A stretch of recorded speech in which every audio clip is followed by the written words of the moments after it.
ప్రేక్షకులందరికీ నమస్కారం. ప్రస్తుతం మన స్టూడియోలో ప్రముఖ తంత్ర జ్యోతిష్యులు, జ్యోతిషరత్న, జ్యోతిష సామ్రాట్ చింతా రుక్మాన్ గదరావు గారు మనతో ఉన్నారు. గురువుగారితో మాట్లాడేద్దాం. నమస్కారం గురుగారు. మాతృదేవోభవ, పితృదేవోభవ, ఆచార్య దేవోభవ. గురుగారు, జూన్ మాసంలో మేషరాశి వారి పరిస్థితి ఏ విధంగా ఉండబోతుంది? ఓవరాల్గా ఎలాంటి ఫలితాలు ఉంటాయి, ఎలాంటి జాగ్రత్తలు పరిహారాలు వెళ్ళి తీసుకోవాలి ఈ నెలలో? మేషరాశి వాళ్ళు సహజంగా ఈ రాశి వాళ్ళ గురించి మాసఫలాలకు సంబంధం లేకుండా మాట్లాడుకుంటే వీళ్ళు ఉపయోగపడరు. వీళ్ళ వల్ల వేరే వాళ్ళకి ఉపయోగం.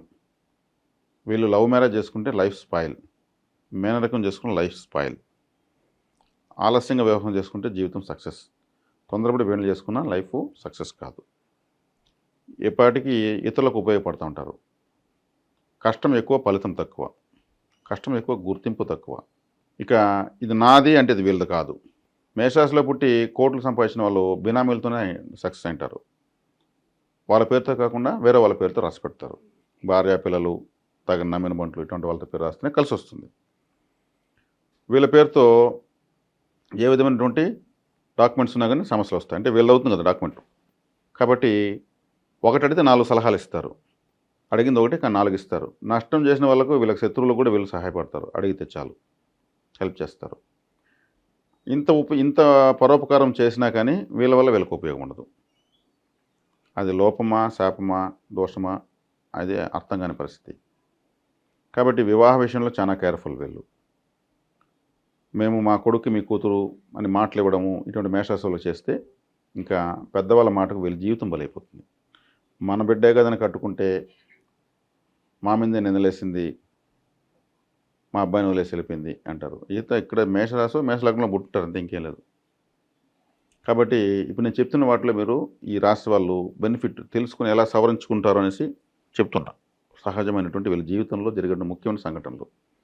తిరుగుతూ పనిచేస్తేనే సెట్ అవుతారు వీళ్ళు. స్థిరంగా ఉండలేరు. ఒకేసారి 4 ప్రాజెక్టులు చేయాలంటారు, కానీ ఫలితం మాత్రం తక్కువే. ఈ రాశి వాళ్ళకి ఈ సంవత్సరం జూన్ మాసంలో ఫలితాలు ఎలా ఉన్నాయంటే, వ్యయంలో శనేశ్వరుడు, 3లో గురువు, లాభంలో రాహు, 5లో కేతు. రాహు చాలా బాగా యోగిస్తున్నాడు. వ్యయంలో శనేశ్వరుడు తను వ్యయం అయిపోయాడు, అంటే జలరాశిలో పడ్డాడు. వీళ్ళు ఇబ్బంది పడేంత సమస్య అయితే ఏం లేదు. ఇతను జన్మంలోకి వచ్చినప్పుడు బాగా ఇబ్బంది పెడతాడు శనేశ్వరుడు. ఇంకా 2.5 సంవత్సరం ఉంది. వీళ్ళ గురుగారు ఏళ్ళనాటి శని ప్రారంభం అవడానికి ఇంకా టైం ఉందంటారా, లేదంటే దాని ఇంపాక్ట్ మొదలైందంట? దాని ఇంపాక్ట్ మొదలైంది అంటే వీళ్ళకు అశ్విని నక్షత్రంలోకి మొదలైంది అంతే. భరణి, కృత్తిక వాళ్ళకి ఏం కాలేదు. ఆయన పూర్వభాద్రలోకి వచ్చాడు, ఇక్కడ అశ్వినికి స్టార్ట్ అయింది. పూర్వభాద్రలో ఆయన ఎంటర్ అయినప్పుడు అశ్విని నక్షత్రం స్టార్ట్ అవుతుంది. పూర్వభాద్ర కంప్లీట్ చేస్తే భరణి నక్షత్రం స్టార్ట్ అవుతుంది. రేవతిలోకి వచ్చినప్పుడు కృత్తిక నక్షత్రం స్టార్ట్ అవుతుంది. అందరికి ఒకేసారి ఇది ఉండదా గురుగారు? ఇంపాక్ట్ ఉండదు. డిగ్రీస్ జరిగే కొద్దిగా ప్రభావం మారుతూ వస్తుంది. మేషరాశులందరూ భయపడిపోవాల్సిన అవసరం లేదు. కాబట్టి ఈ మేషరాశిలో పుట్టిన వాళ్ళకు శని బాధకాధిపతి. బాధకాధిపతి వాస్తవంగా బాధలో ఉన్నాడు. ఆ రాశి యొక్క తత్వం మీనం కావడమే, అంత ఇంకేం లేదు. అదే జన్మలోకి వచ్చినప్పుడు దేహ అనారోగ్యము, కష్టము, నష్టము, మాతృ కష్టము, మాతృ నష్టం జరుగుతాయి. అంటే జన్మనిచ్చిన తల్లికి ఇబ్బంది వస్తుంది. తనకి ఇంకా టైం ఉంది.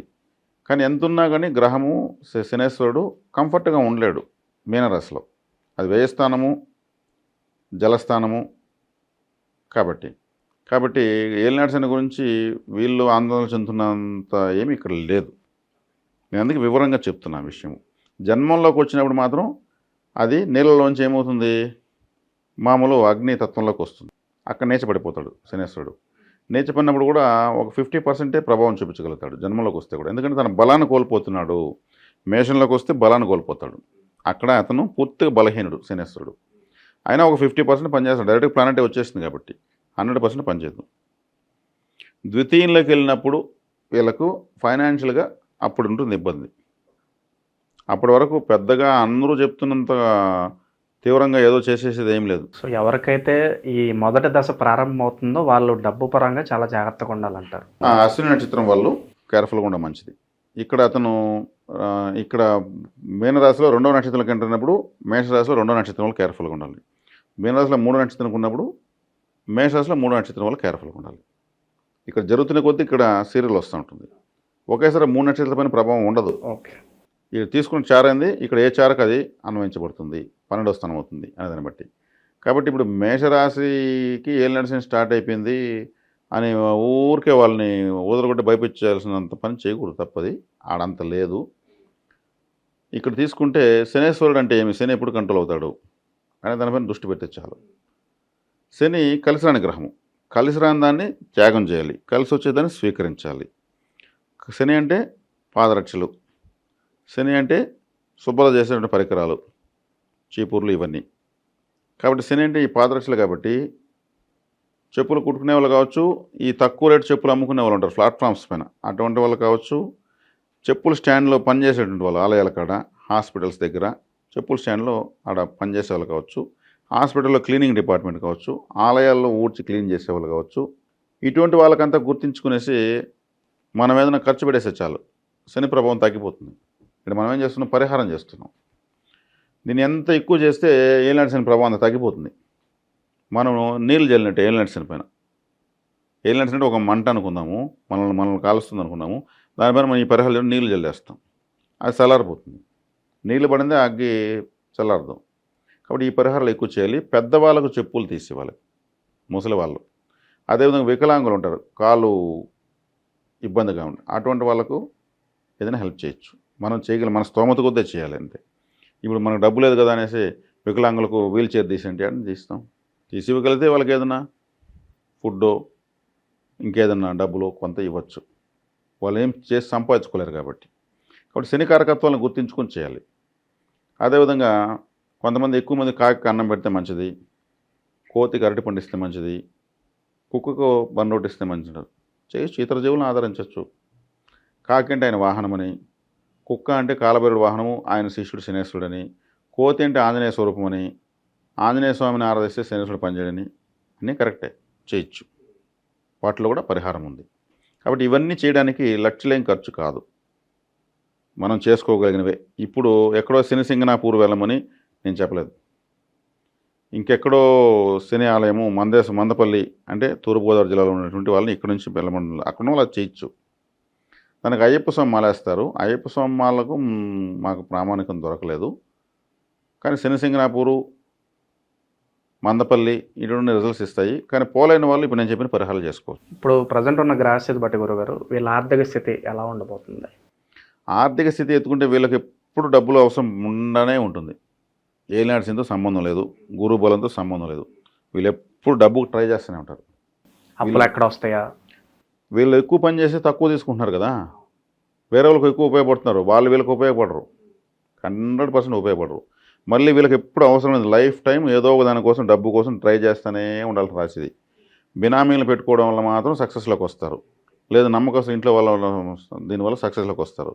కాబట్టి వీళ్ళకి ఇప్పుడున్న గ్రహచారాన్ని బట్టి డబ్బులు ఎలా ఉంటే ఆర్థిక స్థితి అని చెప్పాల్సిన లేదు.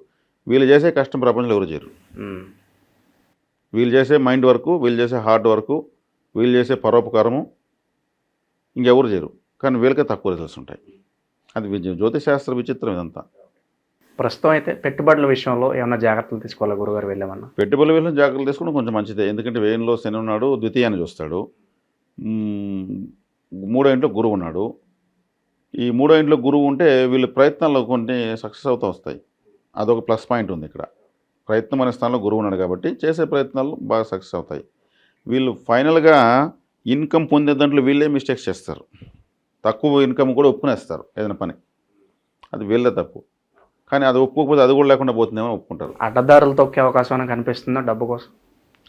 డబ్బు కోసం అడ్డదారులు వీళ్ళు రాహుదశ జరుగుతుంటే తొక్కుతారు. వీళ్ళ జాతకంలో వ్యక్తిగత జాతకం రాహుదశ జరుగుతుంటే తొక్కుతారు. కానీ దానివల్ల మాత్రం తీవ్రమైన ఇబ్బందులు వస్తాయి. ఆ రాహు రకరకాలుగా నడి రోడ్డుకి గిచ్చేస్తాడు.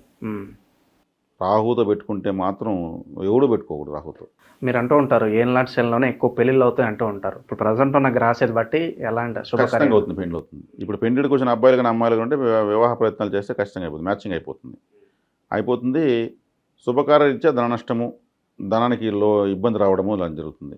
ఇప్పుడు ఏలినాటి శని కదా, వివాహానికి బలం ఎక్కువ, చేసుకోవచ్చు. ఓకే. తరచుగా పోలీస్ స్టేషన్లో కోర్టుల చుట్టూ తిరిగే వారికి ఏదన్నా మంచి రిజల్ట్స్ ఏమైనా ఉండబోతున్నాయా? అంటే పోలీసుకు సంబంధించినటువంటి గ్రహము కుజుడు రాశ్యాధిపతి.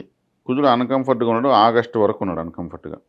ఆగస్టు తర్వాత ఇబ్బంది ఏమి లేదు, అతను వచ్చి సింహంలోకి వెళ్తాడు. సింహంలో మంచి బలవంతుడే, ఎందుకంటే కుజుడు కమాండరు. సింహంలో సూర్యుడు రాజు. ఇప్పుడు ప్రధానమంత్రి పక్కనే కదా ఆర్మీ చీఫ్ ఉంటాడు. ఆర్మీ చీఫ్ ప్రధానమంత్రి పక్కన ఫుల్ సెక్యూరిటీ ఉంటుంది కదా. కాబట్టి తనకి ఇష్టమైన స్థానానికి వెళ్తున్నాడు సింహానికి ఆగస్టు తర్వాత, ఆటోమేటిక్ బాగుంటుంది. ఓకే.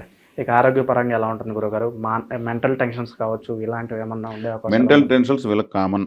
చిన్నప్పుడు తలకు దెబ్బ తగులుతుంది, హెయిర్ ఫాలింగ్ కానీ, హెయిర్ చిన్నప్పుడే వైట్గా రావడం కానీ, ఏదో తలకు సంబంధించి ఏదో ఒక సమస్య ఉంటుంది. ఇంకా వీళ్ళకు ఆర్థిక సమస్య అది కామన్ పాయింట్. ఎప్పుడు డబ్బుకు ₹1,00,00,000 రని 1,10,00,000 కావాలనే పరిస్థితి ఉంటుంది. ₹1,000 రని ఇంకా 500 అవసరం పడుతుంది. అవసరాలు ఆ మేరకు ఉంటాయి వీళ్ళకి. అది డిజైన్ అయిపోతుంది అంతే. పరిస్థితి అలా మారిపోతుంది. నేను ఇలా అనుకోలేదు, నాకు 10,000 సరిపోదు అనుకుంటే 20,000కు సమస్య వచ్చి పడింది. 10,000 సమస్య తీరింది కదా అనుకుంటే ఇంకో 10,000కి అవసరం పడింది. అది మన మేషరాశి లెక్క పరిస్థితి. ఇక సొంత ఇంటి కోసం ప్రయత్నించే వాళ్ళకి వీళ్ళ పరిస్థితి ఎలా ఉంటుంది? సొంత ఇంటి కోసం ప్రయత్నించే వాళ్ళు కొంత ఆగడం మంచిది. బ్లాక్ అయిపోతారు, మనీ అంతా కూడా బ్లాక్ అయిపోతుంది. సొంత ఇల్లు కట్టారు అంటే మళ్ళీ వీళ్ళకి ఇన్కమ్ రాదు. కాబట్టి కొద్దిగా ఓపిక పట్టడం మేలు. కాబట్టి మేషరాశి వాళ్ళు ఇప్పుడు నేను చెప్పిన దాన్ని క్షుణ్ణంగా 1-2 సార్లు వినేసి పరిహారాలు చేసుకుని, నేను జీవిత పరిహారాలను కలిపాను, గోచారాన్ని కలిపాను. వీళ్ళ గోచారం కన్నా జీవిత పరిహారాలు చాలా ఇంపార్టెంట్. చిన్న వయసులో ఉండే ఎవరైనా పెళ్లి ప్రయత్నం చేస్తే మాత్రం ఫెయిల్ అవుతారు, అటఫ్లో అవుతారు. మేనరికంలో ట్రై చేసుకునే ఉన్నా ఇంక మర్చిపోవాల్సిందే. జాతకాలు ఎంతన్నా బాగుండిన తర్వాత విషయం, అది రూల్. మేషరాశి మేష లగ్నం అంటే మేనరికం నెత్తిన గుడ్డే. లవ్ మ్యారేజు 2 గుడ్లు నెత్తిన.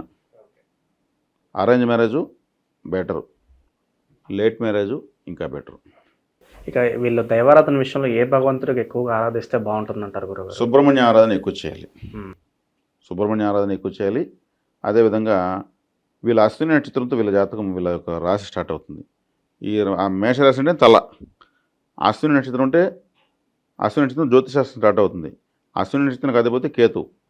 కేతు అంటే తలలేని గ్రహం. తలలేని గ్రహంతో ఉన్న నక్షత్రంతో జ్యోతిశాస్త్రం స్టార్ట్ అవుతుంది. కానీ ఆ రాశి తల అంటే అందుకే వీళ్ళకి తల సంబంధించి దెబ్బ తగులుతుంది, తల నొప్పి ఉంటుంది, లేదంటే హెయిర్స్ ఫాలింగ్ ఉంటుంది, ఇలాంటివి ఉంటాయని చెప్పింది. కాబట్టి వీళ్ళు హెయిర్ ఆయిల్ ఎక్కువగా దానం చేయొచ్చు. హెయిర్ ఆయిల్ ఎక్కడ పెడతారు?